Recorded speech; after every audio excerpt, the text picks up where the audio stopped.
जितने आस्था चैनल पर कथा सुन रहे हो, जितने फेसबुक और यूट्यूब पर सुन रहे हो, बहुत सावधानी से सुनना। 2 बार पशुपति व्रत कर लिए, आपने ये कर लिया, आपने प्रदोष कर लिया, आपने सोमवार कर लिया, आपने सारे अनुष्ठान कर लिए, बहुत सारे उपाय भी करे, तो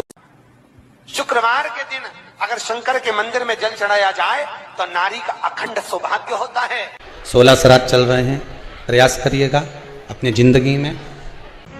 हिम्मत मत हारो।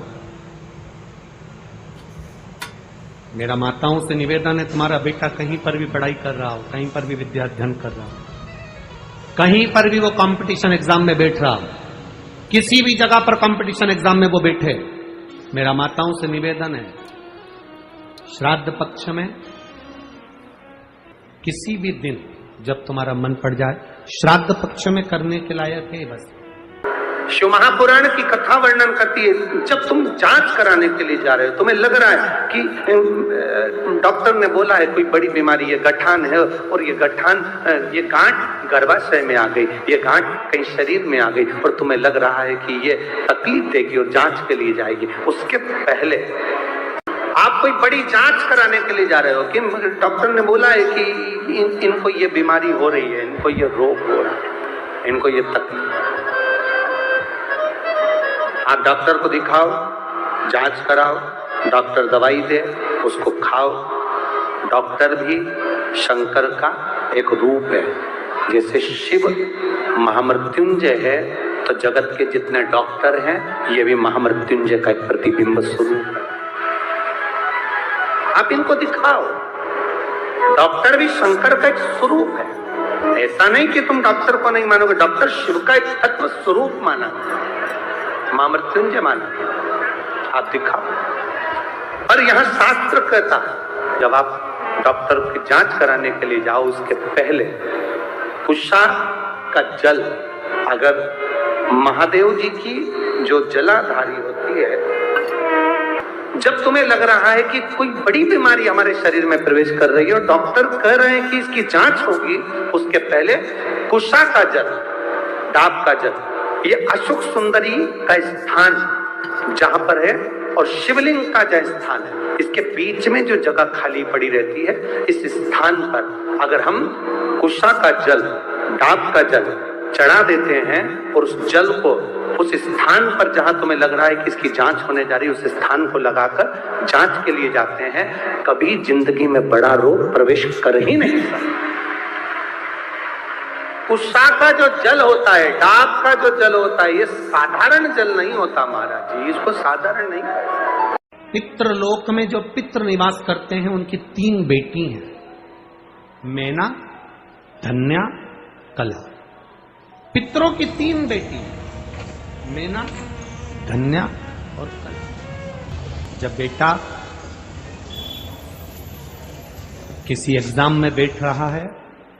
सीए की पढ़ाई करे, इंजीनियरिंग की पढ़ाई करे, डॉक्टर की पढ़ाई करे, जो भी पढ़ाई बेटा कर रहा, कंपटीशन एग्जाम में बैठ रहा हो, हम ये कोटा में बहुत बच्चे कोचिंग करने आते हैं, हम उन बेटों से कहेंगे, उन बेटियों से कहेंगे, तुम हिम्मत मत हारो, अपनी हिम्मत मत हारो, टेस्ट दो, एग्जाम दो, एग्जाम के साथ, पढ़ाई के साथ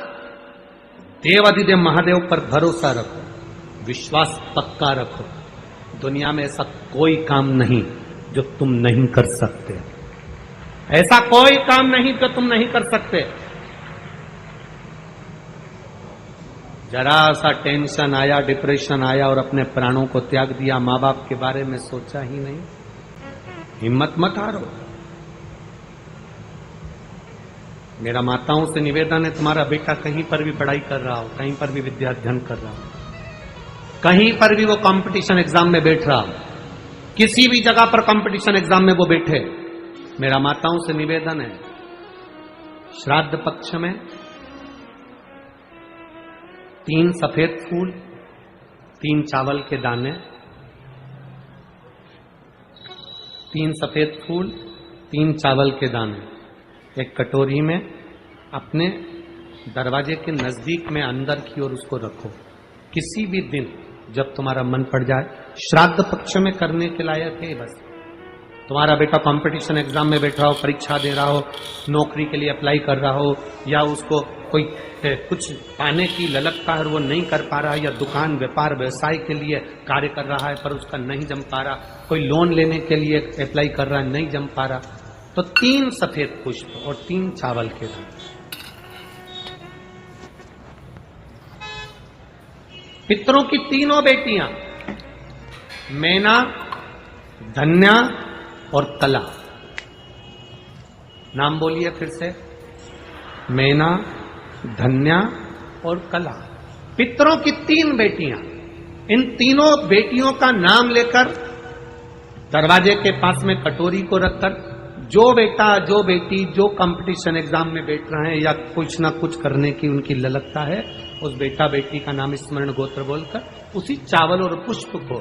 बाबा देवाधिदेव महादेव के मंदिर में भगवान श्री नंदीश्वर को स्पर्श कराकर शिव जी की अशोक सुंदरी वाली जगह, अशोक सुंदरी की जगह मालूम है ना सबको, अशोक सुंदरी का स्थान, अशोक सुंदरी वाली जगह पर उसको समर्पित कर दो। 3 महीने के अंदर बाबा देवाधिदेव महादेव उसकी नैया पार जरूर करेगा।